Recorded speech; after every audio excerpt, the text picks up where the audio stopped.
जय श्री राम भक्तजनों, आज मैं आपको मार्कंडेय पुराण की कथा सुनाने जा रहा हूँ। आज से मैं शुरू कर रहा हूँ। आज तारीख है 18/1/2024 और मैं इतने दिन मैं वीडियो नहीं बना सका क्योंकि मैं तिरुपति बालाजी गया था। वहाँ पे मैं केस दान भी करके आया हूँ और मैं ये इसी मारे वेद पुराण पढ़ रहा हूँ ताकि लोग इस कलयुग में लोगों के पास समय नहीं है और आप इसे सुने, लोगों को भी सुनवाएं, लोगों को भी उत्साह करें, इसको ज़्यादा से ज़्यादा शेयर करें, लाइक करें ताकि लोगों के भी दुख दूर हो, संकट कटे, उनके घर में जो भी नेगेटिव एनर्जी है वो ख़त्म हो। आप अगर ये इसे समय नहीं लग रहा सुनने के लिए, आप मेरी वीडियो रोज़ चला के आप छोड़ दें अपने घर में, ऑफिस में, कहीं भी। वहाँ पे इसके जो शब्दों का ज्ञान है वो सारी नेगेटिव एनर्जी को ख़त्म कर देगा, दूर कर देगा। संकट कटेंगे, रोग खत्म होंगे, दुख दूर होंगे। जय श्री राम भक्तों। मार्कंडे पुराण। ओम नमो भगवते वासुदेवाय। संक्षिप्त मार्कंडे पुराण। जैमिनी मार्कंडे संवाद। वपु को दुर्वासा का शाप। व्यास जी के शिष्य महातेजस्वी जैमिनी ने तपस्या और स्वाध्याय में लगे हुए महामुनि मार्कंडे से पूछा, भगवान महात्मा व्यास द्वारा प्रतिपादित महाभारत अनेक शास्त्रों के दोष रहित एवं उज्ज्वल सिद्धांतों से परिपूर्ण है। यह सहज शुद्ध अथवा छंद आदि की शुद्धि से युक्त और साधु शब्दवली से सुशोभित है। इसमें पहले पूर्व पक्ष का प्रतिपादन करके फिर सिद्धांत पक्ष की स्थापना की गई है। जैसे देवताओं में विष्णु, मनुष्यों में ब्राह्मण तथा संपूर्ण आभूषणों में चूड़ामणि श्रेष्ठ है, जिस प्रकार आयुधों में व्रज और इंद्रियों में मन प्रधान माना गया है, उसी प्रकार समस्त शास्त्रों में महाभारत उत्तम बताया गया है। इसमें धर्म, अर्थ, काम और मोक्ष इन चारों पुरुषार्थों का वर्णन है। वह पुरुषार्थ कहीं तो परस्पर संबंध है और कहीं पृथक पृथक वर्णित है। इसके सिवा उनके अनुबंधों का भी इसमें वर्णन किया गया है। भगवान इस प्रकार यह महाभारत उपाख्यान वेदों का विस्तार रूप है। इसमें बहुत से विषयों का प्रतिपादन किया गया है। मैं इसे यथार्थ रूप से जानना चाहता हूँ और इसलिए आपकी सेवा में उपस्थित हुआ हूँ। जगत की सृष्टि, पालन और संहार के एकमात्र कारण सर्वव्यापी भगवान जनार्दन निर्गुण होकर भी मनुष्य रूप में कैसे प्रकट हुए तथा द्रुपद कुमारी कृष्णा अकेली ही 5 पांडवों की महारानी क्यों हुई, इस विषय में मुझे महान संदेह है। द्रौपदी के 5 महारथी पुत्र जिनका अभी विवाह भी नहीं हुआ था और पांडव जैसे वीर जिनके रक्षक थे, अनाथों की भांति कैसे मारे गए, ये सारी बातें आप मुझे विस्तार पूर्वक बताने की कृपा करें। मार्कंडे जी बोले, मुनि श्रेष्ठ, यह मेरे लिए संध्या वंदन आदि कर्म करने का समय है। तुम्हारे प्रश्नों का उत्तर विस्तार पूर्वक देना है, अतः उसके लिए यह समय उत्तम नहीं है। जैमिनी में तुम्हें ऐसे पक्षियों का परिचय देता हूँ जो तुम्हारे प्रश्नों का उत्तर देंगे और तुम्हारे संदेह का निवारण करेंगे। द्रोण नामक पक्षी के 4 पुत्र हैं जो सब पक्षियों में श्रेष्ठ तत्वज्ञ तथा शास्त्रों का चिंतन करने वाले हैं। उनके नाम है पिंगाक्ष, विबोध, सुपुत्र और सुमुख। वेदों और शास्त्रों के तात्पर्य को समझने में उनकी बुद्धि कभी कुंठित नहीं होती। वह चारों पक्षी विंध्या पर्वत की कंदरा में निवास करते हैं। तुम उन्हीं के पास जाकर ये सभी बातें पूछो। जैमिनी ने कहा, ब्राह्मण, यह तो बड़ी अद्भुत बात है कि पक्षियों की बोली मनुष्यों के समान हो। पक्षी होकर भी उन्होंने अत्यंत दुर्लभ विज्ञान प्राप्त किया है। यदि तिर्यक योनि में उनका जन्म हुआ है तो उन्हें ज्ञान कैसे प्राप्त हुआ? वह चारों पक्षी द्रोण के पुत्र कैसे बताए जाते हैं? विख्यात पक्षी द्रोण कौन है जिसके 4 पुत्र ऐसे ज्ञानी हुए? उन गुणवान महात्मा पक्षियों को धर्म का ज्ञान किस प्रकार हुआ? मार्कंडे जी बोले, मुने ध्यान देकर सुनो। पूर्व काल में नंदन वन के भीतर जब देवऋषि नारद, इंद्र और अप्सराओं का समागम हुआ था, उसी समय की घटना है। एक बार नारद जी ने नंदन वन में देवराज इंद्र से भेंट की। उनकी दृष्टि पड़ते ही इंद्र उठकर खड़े हो गए और बड़े आदर के साथ अपना सिंहासन उन्हें बैठने को दिया। वहां खड़ी हुई अप्सराओं ने भी देवऋषि नारद को विनीत भाव से मस्तक झुकाया। उनके द्वारा पूजित हो नारद जी ने इंद्र के बैठ जाने पर यथा योग्य कुशल प्रश्न के अनंतर बड़ी मनोहार कथाएं सुनाई। उस बातचीत के प्रसंग में ही इंद्र ने महामुनि नारद से कहा, देवऋषि, इन अप्सराओं में जो आपको प्रिय जान पड़े उसे आज्ञा दीजिए। जहाँ नृत्य करे रंभा, मिश्नकेशी, उर्वशी, तिलोत्तमा, धृताची अथवा मेनका, जिसमें आपकी रुचि हो उसी का नृत्य देखिए। इंद्र की यह बात सुनकर द्विज श्रेष्ठ नारद जी ने विनय पूर्वक खड़ी हुई अप्सराओं से कुछ सोचकर कहा, तुम सब लोगों में से जो अपने को रूप और उदारता आदि गुणों में सबसे श्रेष्ठ मानती हो, वही मेरे सामने यहाँ नृत्य करे। मार्कंडे जी कहते हैं, मुनि की यह बात सुनते ही वह विनित अप्सराएं एक एक करके आपस में कहने लगी, अरे मैं ही गुणों में सबसे श्रेष्ठ हूँ, तू नहीं। इस पर दूसरी कहती, तू नहीं, मैं श्रेष्ठ हूँ। उनका वह अज्ञान पूर्ण विवाद देखकर इंद्र ने कहा, अरे मुनि से ही पूछो, मैं ही बताएंगे कि तुम लोगों में सबसे अधिक गुणवती कौन है। इस प्रकार उनके पूछने पर नारद जी ने कहा, जो गिरिजा राज हिमालय पर तपस्या करने वाले मुनि श्रेष्ठ दुर्वासा को अपनी चेष्टा से शुद्ध कर देगी, उसी को मैं सबसे अधिक गुणवती मानूंगा। उनकी बात सुनकर सबकी गर्दन हिल गई। सबने एक दूसरी से कहना आरंभ किया, हमारे लिए यह कार्य असंभव है। उन अप्सराओं में एक का नाम बपू था।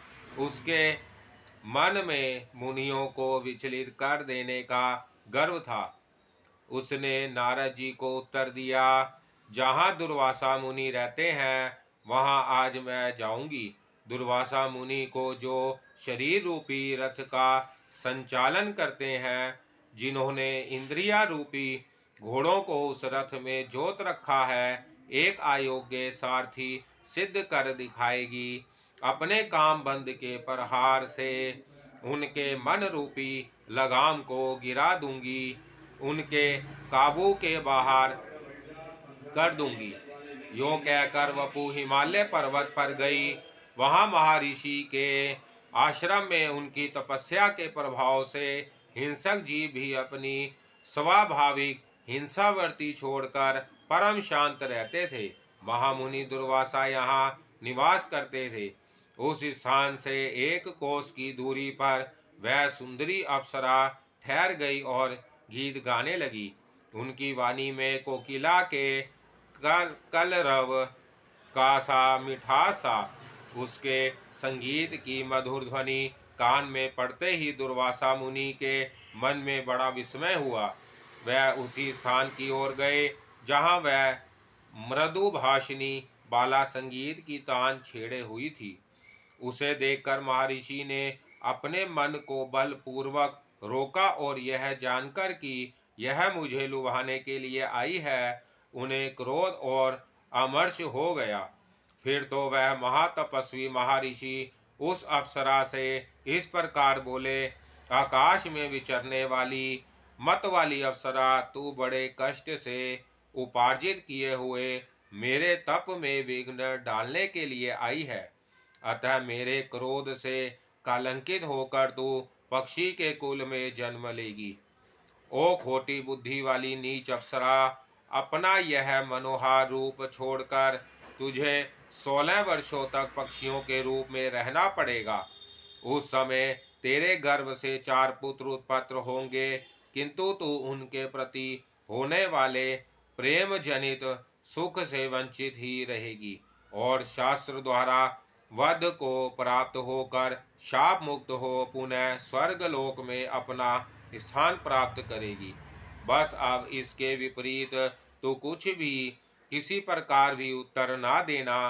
क्रोध से लाल नेत्र किए महर्षि दुर्वासा ने मधुर खनखनाहट से युक्त चंचल कंकण धारण करने वाली उस माननीय अप्सरा को ये दुसहा वचन सुनाकर इस पृथ्वी पर छोड़ दिया और विश्व विश्रुत्र गुणों से गौरवर्णित एवं उताल तरंगों वाली आकाश गंगा के तट पर चले गए।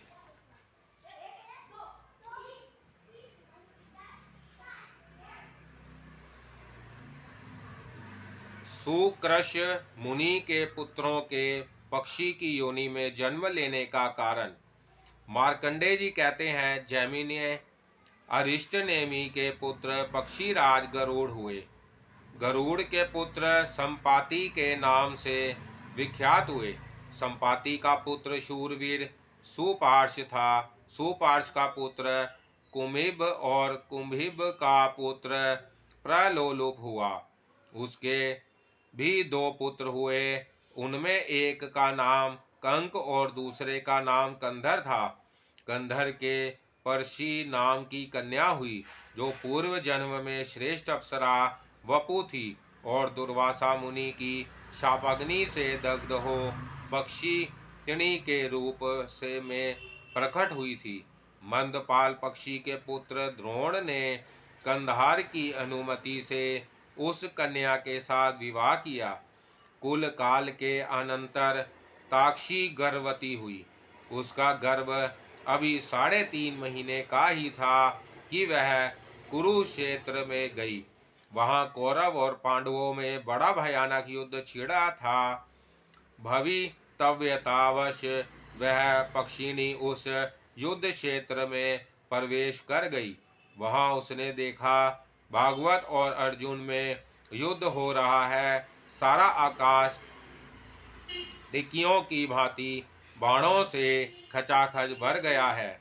इतने में ही अर्जुन के धनुष से छूटा हुआ एक बाण बड़े वेग से उसके समीप आया और उसके पेट में घुस गया।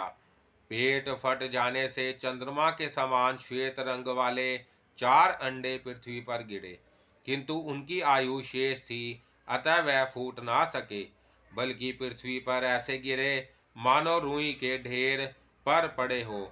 उन अंडों के गिरते ही मद भगवत के सुप्रतीक नामक गजराज की पीठ से एक बहुत बड़ा घंटा भी टूटकर गिरा, जिसका बंधन बाणों के आघात से कट गया था। यद्यपि वह अंडों के साथ ही गिरा था, तथापि उनके चारों ओर से ढकता हुआ गिरा और धरती में थोड़ा थोड़ा धंस भी गया।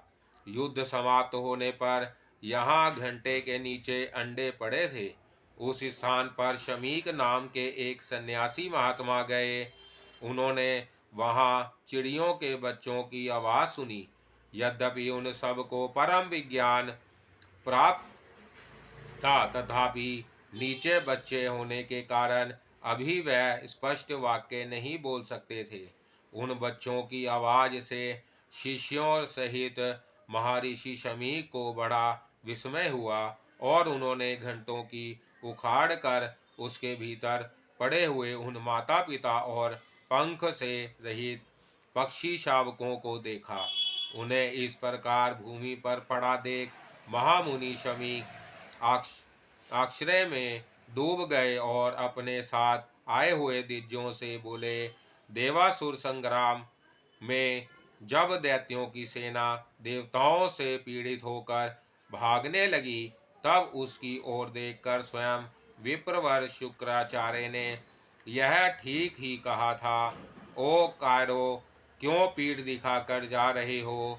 ना जाओ, लौट आओ। हरे शौर्य और सुयश का परित्याग करके ऐसे किस स्थान में जाओगे जहाँ तुम्हारी मृत्यु ना होगी? कोई भागे या युद्ध करे, वह तभी तक जीवित रह सकता है जब तक के लिए पहले विधाता ने उसकी आयु निश्चित कर दी थी। विधाता के इच्छानुसार जब तक जीव की आयु पूर्ण नहीं हो सकती थी, तब तक उसे कोई मार नहीं सकता। कोई अपने घर में मरते हैं, कोई भागते हुए प्राण त्याग करते हैं, कुछ लोग अत्र खाते और पानी पीते हुए ही काल के गाल में चले जाते हैं। इसी प्रकार कुछ लोग ऐसे हैं जो भोग विलास का आनंद ले रहे हैं, इच्छानुसार वाहनों पर विचरते हैं, शरीर से निरोग हैं तथा अस्त्र शस्त्रों से जिनका शरीर कभी घायल नहीं हुआ है, वह भी यमराज के वश में हो जाते हैं। कुछ लोग निरंतर तपस्या में ही लगे रहते हैं, किंतु उन्हें भी यमराज के दूत उठा ले गए। निरंतर योगाभ्यास में प्रवृत्त रहने वाले लोग भी शरीर से अमर ना हो सके।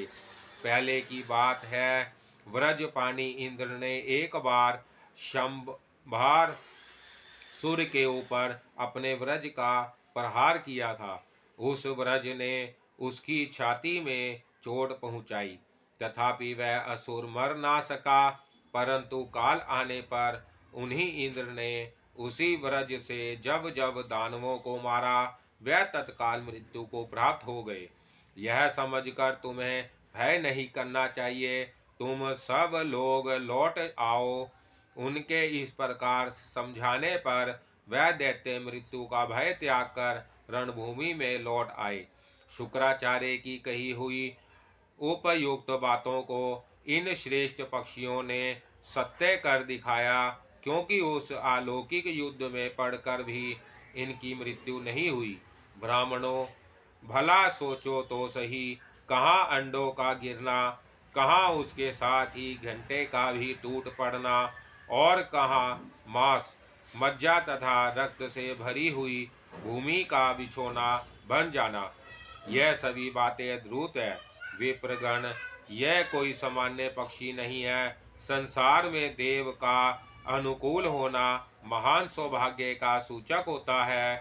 यो कहकर शमीक मुनि ने उन बच्चों को भली भांति देखा और फिर अपने शिष्यों से उस प्रकार कहा, अब तुम लोग इन पक्षी शावकों को लेकर आश्रम को लौट चलो और ऐसे स्थान पर रखो जहाँ इन्हें बिल्ली, चूहे, बाज अथवा नेवले आदि से कोई भय ना हो। ब्राह्मणों, यद्यपि यह ठीक है कि किसी की रक्षा के लिए अधिक प्रयत्न करने की आवश्यकता नहीं है, क्योंकि संपूर्ण जीव अपने कर्मों से ही मारे जाते हैं और कर्मों से ही उनकी रक्षा होती है।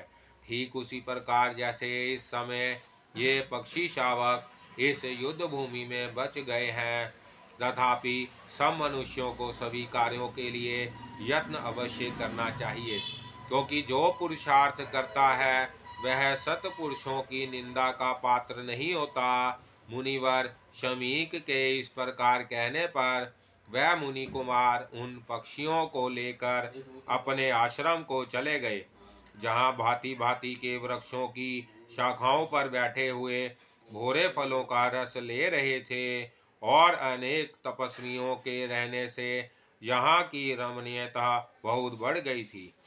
विप्रवर जैमिनी ने मुनि श्रेष्ठ शमीक प्रतिदिन अत्र और जल लेकर तथा सब प्रकार से रक्षा की व्यवस्था करके उन बच्चों का पालन पोषण करने लगे। एक ही महीना बीतने पर वह पक्षियों के बच्चे आकाश में इतने ऊंचे उड़ गए जितने पर सूर्य के रथ के आने जाने का मार्ग है। उस समय आश्रमवासी मुनि कुमार कोतुल भरे चंचल नेत्रों से उन्हें देख रहे थे। उन पक्षी शावकों ने नगर, समुद्र और बड़ी बड़ी नदियों सहित पृथ्वी को वहां से रथ के पहिए के बराबर देखा और फिर आश्रम पर लौट आए। तिर्यक योनि में उत्पन्न हुए वह महात्मा पक्षी अधिक उड़ने के कारण परिश्रम से थक गए थे। एक दिन महर्षि शमीक और शिष्यों पर कृपा करने के लिए उन्हें धर्म के तत्व का उपदेश कर रहे थे। उस समय वह महर्षि के प्रभाव से उन पक्षियों के अंत कारण में स्थित ज्ञान प्रकट हो गया। फिर तो उन सब ने महर्षि की परिक्रमा की और उनके चरणों में मस्तक झुकाया। तत्पश्चात वह बोले, मुने, आपने भयानक मृत्यु से हमारा उद्धार किया है। आपने हमें रहने के लिए स्थान, भोजन और जल प्रदान किया है। आप ही हमारे पिता और गुरु हैं। हम लोग जब गर्भ में थे तभी माता की मृत्यु हो गई। पिता ने भी हमारी रक्षा नहीं की। आपने ही पधार कर हमें जीवन दान दिया और शैशव अवस्था में हम लोगों को रक्षा की। हम कीड़ों की तरह सूख रहे थे। आपने हाथी के घंटे को उखाड़ कर हमारे संकट का निवारण किया। अब हम बड़े हो गए, हमें ज्ञान भी हो गया, अतः आज्ञा दीजिए, हम आपकी क्या सेवा करें। महर्षि शमीक अपने पुत्र शृंगी ऋषि तथा समस्त शिष्यों से घिरे हुए बैठे थे। उन्होंने जब उन पक्षी शावकों की यह शुद्ध संस्कृत कृतमयी स्पष्ट वाणी सुनी, तब उन्हें बड़ा कौतूहल हुआ। उनके शरीर में रोमांच हो आया। उन्होंने पूछा, बच्चों, तुम लोग ठीक ठीक बताओ, तुम्हें किस कारण से ऐसी वाणी प्राप्त हुई है? पक्षियों का रूप और मनुष्यों की सी वाणी प्राप्त होने का क्या रहस्य है? पक्षी बोले, मुनिवर, प्राचीन काल में विपुल स्थावन नामक एक श्रेष्ठ मुनि रहते थे, जिनके दो पुत्र हुए, सुकृष्ण और तुम्बुरु बुरु तुम्बुरु। सुकृष अपने चित्त को वश में रखने वाले महात्मा थे। उन्हीं से हम चार पुत्रों का जन्म हुआ। हम सब लोग विनय, सदाचार एवं भक्तिवश सदा विनीत भाव से रहते थे। पिताजी की सदा तपस्या में संलग्न रहते और इंद्रियों को काबू में रखते थे। उस समय उन्हें जब जिस वस्तु की अभिलाषा होती, हम उसे उनकी सेवा में प्रस्तुत करते थे। एक दिन की बात है, देवराज इंद्र पक्षी का रूप धारण करके वहां आए।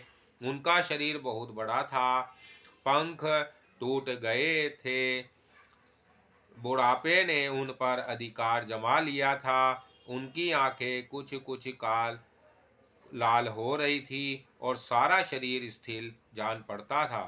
वह सत्य, शौच और क्षमा का पालन करने वाले अत्यंत उदारचित महात्मा मुनि श्रेष्ठ सुकृष की परीक्षा लेने आए थे। उनका आगमन ही हमारे लिए शाप का कारण बन गया। पक्षी रूपधारी इंद्र ने कहा, विप्रवर, मुझे बड़े जोर की भूख सता रही है, मेरी रक्षा कीजिए। महाभाग, मैं भोजन की इच्छा से यहाँ आया हूँ, आप मेरे लिए अनुपम सहारा बने। वह विंध्या पर्वत के शिखर पर रहता था। वहां से किसी प्रबल पक्षी के पंख से प्रकट हुआ, अत्यंत वेग युक्त वायु के झोंके खाकर पृथ्वी पर गिर पड़ा और मूर्छित हो गया। एक सप्ताह तक मुझे होश नहीं हुआ। 8वें दिन मेरी चेतना लौटी। सचेत होने पर मैं भूख से व्याकुल हो गया और भोजन की इच्छा से आपकी शरण में आया हूँ। इस समय मुझे तनिक भी चैन नहीं है। मेरे मन में बड़ी व्यथा हो रही है। विमल बुद्धि वाले महर्षि, अब आप मेरी रक्षा के लिए भोजन दीजिए, जिससे मेरी जीवन यात्रा चालू रहे। यह सुनकर महर्षि ने उन पक्षी रूपधारी इंद्र से कहा, मैं तुम्हारे प्राणों की रक्षा के लिए तुम्हें यथेष्ट भोजन दूंगा। यों कहकर द्विजश्रेष्ठ सुकृष्ण ने पुनः उनसे पूछा, मुझे तुम्हारे लिए कैसे आहार की व्यवस्था करनी चाहिए? उन्होंने कहा, मुने, मनुष्यों के मांस से मुझे विशेष तृप्ति होती है। ऋषि ने कहा, अरे, कहाँ मनुष्य का मांस और कहाँ तुम्हारी व्यवस्था जान पड़ता है। जीव की दूषित भावनाओं का सर्वथा अंत कभी नहीं होता। अथवा मुझे यह सब कहने की क्या आवश्यकता है? जिसे देने की प्रतिज्ञा कर ली गई, उसे सदा देना ही चाहिए। मेरे मन में सदा ऐसा ही भाव रहता है। इंद्र से यूं कहते हुए अपनी प्रतिज्ञा पूरी करने का निश्चय करके विप्रवर सुकृष्ण ने हम सबको शीघ्र ही बुलाया और हमारे गुणों की बारंबार प्रशंसा करते हुए कहा, पुत्रों, यदि तुम लोगों के विचार से पिता परम गुरु और पूजनीय हो तो निष्कंठ कपट भाव से मेरे वचन का पालन करो। उनकी यह बात सुनते ही हम सब लोगों ने बड़े आदर्श के साथ कहा, पिताजी, आप जो कुछ भी कहेंगे, जिस कार्य के लिए भी हमें आज्ञा देंगे, उसे हमारे द्वारा पूर्ण किया हुआ ही समझिए। ऋषि बोले, यह पक्षी भूख प्यास से पीड़ित होकर मेरी शरण में आया है। तुम लोग शीघ्र ही ऐसा करो जिससे तुम्हारे शरीर के मांस से क्षण भर इसकी तृप्ति और तुम्हारे रक्त से इसकी प्यास बुझ जाए। यह सुनकर हमें बड़ी व्यथा हुई, हमारे शरीर में कंप और मन में भय छा गया। हम सहसा बोल उठे, इसमें तो बड़ा कष्ट है, बड़ा कष्ट है, यह काम हमसे नहीं हो सकता। कोई भी समझदार मनुष्य दूसरे के शरीर के लिए अपने शरीर का नाश अथवा वध कैसे करा सकता है? अतः हम लोग यह काम नहीं करेंगे। हमारी ऐसी बातें सुनकर वह मुनि क्रोध से जल उठे और अपनी लाल लाल आंखों से हमें दग्ध करते हुए से पुनः इस प्रकार बोले, अरे, मुझसे इसके लिए प्रतिज्ञा करके भी तुम लोग यह कार्य नहीं करना चाहते, अतः मेरे शाप से दग्न होकर तुम लोग पक्षियों की योनि में जन्म लोगे। हमसे यो कहकर उन्होंने शास्त्र के अनुसार अपनी अनत्यश्रेष्ठा क्रिया की और धर्वे देहिक संस्कार की विधि पूर्ण की। इसके बाद वह उस पक्षी से बोले, खग श्रेष्ठ, अब तुम निश्चय होकर मुझे भक्षण करो। मैंने अपना यह शरीर तुम्हें आहार के रूप में समर्पित कर दिया है। पक्षीराज, जब तक अपने सत्य का पूर्ण रूप से पालन होता रहे, यही ब्राह्मण का ब्राह्म तत्व कहलाता है। ब्राह्मण दक्षिणा युक्त यज्ञों अथवा अन्य कर्मों के अनुष्ठान से भी वह महान पुण्य नहीं प्राप्त कर सकते जो उन्हें सत्य की रक्षा करने से प्राप्त होता है। महर्षि का यह वचन सुनकर पक्षी रूपधारी इंद्र के मन में बड़ा विस्मय हुआ। वह अपने देव रूप में प्रकट होकर बोले, विप्रवर, मैंने आपकी परीक्षा के लिए यह अपराध किया है। शुद्ध बुद्धि वाले महर्षि, आप इसके लिए मुझे क्षमा करें। बताइए, आपकी क्या इच्छा है जिसे मैं पूर्ण करूं? आपने सत्य वचन का पालन करने से आपके प्रति मेरा बड़ा प्रेम हो गया है। आज से आपके हृदय में इंद्र संबंधी ज्ञान प्राप्त होगा। अब आपकी तपस्या और धर्म में कोई विघ्न नहीं उपस्थित होगा। यूं कहकर जब इंद्र चले गए, तब हम लोगों ने क्रोध में भरे हुए महामुनि पिताजी के चरणों में मस्तक रखकर प्रणाम किया और इस प्रकार कहा, तात, हम मृत्यु से डर रहे थे। महामते, आप हम दीनों के अपराध को क्षमा करें। हम लोगों को जीवन बहुत ही प्रिय है। चमड़े, हड्डी और मांस के समूह तथा पीप और रक्त से भरे हुए इस शरीर में जहाँ हमें तनिक भी आसक्ति नहीं रखनी चाहिए, वही हमारी इतनी आसक्ति है। महाभाग, काम आदि, क्रोध आदि दोष जीव के प्रबल शत्रु हैं। इनमें विवश होकर यह लोक जिस प्रकार मोह के वशीभूत हो जाता है, उसे आप सुने। यह शरीर एक बहुत बड़ा नगर है। प्रज्ञा ही इसकी चार दीवारी है। हड्डियां ही इसमें खंबे का काम देती हैं। चमड़ा ही इस नगर की दीवार है जो समूचे नगर को रोके हुए है। मांस और रक्त के पंख का इस पर लेप चढ़ा हुआ है। इस नगर में 9 दरवाजे हैं। इसकी रक्षा में बहुत बड़ा प्रयास करना होता है। नस नाड़ियाँ इसे सब ओर से घेरे हुए हैं। चेतन पुरुष ही इस नगर के भीतर राजा के रूप में विराजमान है। उसके 2 मंत्री हैं, बुद्धि और मन। वह दोनों परस्पर विरोधी हैं और आपस में वैर निकालने के लिए दोनों ही यत्न करते रहते हैं। 4 ऐसे शत्रु हैं जो उस राजा का नाश चाहते हैं। उनके नाम है काम, क्रोध, लोभ तथा मोह।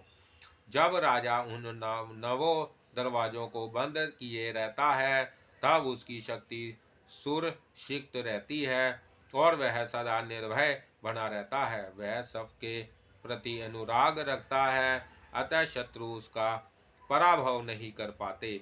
परंतु जब वह नगर के सब दरवाजों को खुला छोड़ देता है, उस समय राग नामक शत्रु नेत्र आदि द्वारों पर आक्रमण करता है। वह सर्वत्र व्यापक रहने वाला, बहुत विशाल और 5 दरवाजों से नगर में प्रवेश करने वाला, उसके पीछे पीछे 3 और भयंकर शत्रु इस नगर में घुस जाते हैं। 5 इंद्रियां नामक द्वारों से शरीर के भीतर प्रवेश करके राग, मन तथा अन्याय इंद्रियों के साथ संबंध जोड़ लेता है। इस प्रकार इंद्रियां और मन को वश में करके वह दुर्धर्ष हो जाता है और समस्त दरवाजों को काबू में करके 4 दीवारी को नष्ट कर देता है। मन को राग के अधीन हुआ देख बुद्धि तत्काल नष्ट हो जाती है। जब मंत्री साथ नहीं रहते, तब अन्य पूर्ववासी भी उसे छोड़ देते हैं। फिर शत्रुओं को उसके छिद्र का ज्ञान हो जाने से राजा उनके द्वारा नाश को प्राप्त होता है। इस प्रकार राग, मोह, लोभ तथा क्रोध ये दुरात्मा शत्रु मनुष्यों की स्मरण शक्ति का नाश करने वाले हैं। राग से काम होता है, काम से लोभ का जन्म होता है, लोभ से सम्मोह अविवेक होता है और सम्मोह से स्मरण शक्ति भ्रांत हो जाती है। स्मृति की भांति से बुद्धि का नाश होता है और बुद्धि का नाश होने से मनुष्य स्वयं भी नष्ट, कर्तव्य भ्रष्ट हो जाता है। इस प्रकार जिनकी बुद्धि नष्ट हो चुकी है, जो राग और लोभ के पीछे चलने वाले हैं तथा जिन्हें जीवन का बहुत लोभ है, ऐसे हम लोगों पर आप प्रसन्न होइए। मुनि श्रेष्ठ, यह जो शाप आपने दिया है वह हमें लागू ना हो। तामसी योनि बड़ी कष्टदायिनी होती है, हम उसे कभी प्राप्त ना हो। ऋषि ने कहा, पुत्रों, आज तक मेरे सुख से कभी झूठी बात, मुख से कभी झूठी बात नहीं निकली, अतः मैंने जो कुछ कहा है वह कभी मिथ्या नहीं होगा। मैं यहाँ देव को ही प्रधान मानता हूँ, उसके सामने पुरुष व्यर्थ है। आज देव ने मुझसे बलपूर्वक यह आरोग्य कर्म करा डाला, जिसकी मैंने कभी मन में कल्पना भी नहीं की थी। पुत्रों, तुम लोगों ने प्रमाण करके मुझे प्रसन्न किया है, इसलिए त्रियक योनि में जन्म लेने पर भी तुम्हें परम ज्ञान प्राप्त होगा। ज्ञान से ही तुम्हें सन्मार्ग का दर्शन होगा, तुम्हारे क्लेश और पाप धुल जाएंगे तथा तुम्हारे मन में किसी प्रकार का संशय नहीं रहेगा। इस प्रकार मेरे प्रसाद से ज्ञान पाकर तुम परम सिद्धि को प्राप्त कर लोगे। भगवान, इस प्रकार पूर्व काल में देववश पिता ने हमें